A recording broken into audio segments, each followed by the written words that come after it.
Pelajaran Bahasa Indonesia kelas 8. Menulis teks eksplanasi. Pengertian teks eksplanasi.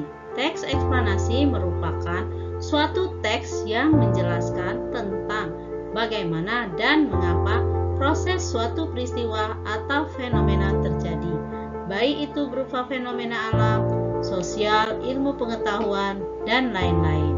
Suatu peristiwa, baik itu peristiwa sosial atau peristiwa alam yang terjadi di sekitar Anda, selalu memiliki hubungan sebab akibat. Tujuan teks eksplanasi: 1. Menjelaskan tentang sebab akibat suatu peristiwa yang telah terjadi. 2. Menjelaskan fenomena yang terjadi di lingkungan sehari-hari. Ciri teks eksplanasi: 1. Strukturnya terdiri atas pernyataan umum atau gambaran awal tentang apa yang disampaikan, deretan penjelas atau inti penjelasan apa yang disampaikan, dan interpretasi atau pandangan atau simpulan. 2. Memuat informasi berdasarkan fakta atau biasa disebut informasi faktual.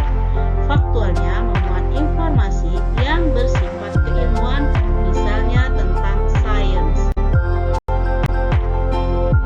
Kaidah kebahasaan teks eksplanasi: 1. Memungkinkan untuk menggunakan istilah-istilah ilmiah. 2. Fokus pada hal umum, bukan partisipan manusia. Contohnya seperti banjir, hujan, gempa bumi, dan lain-lain.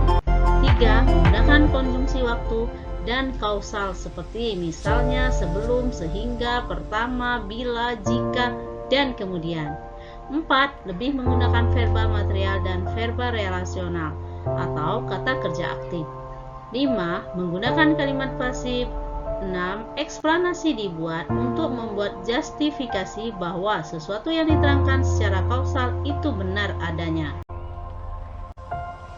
Pola pengembangan teks eksplanasi. 1. Pola kronologis atau proses.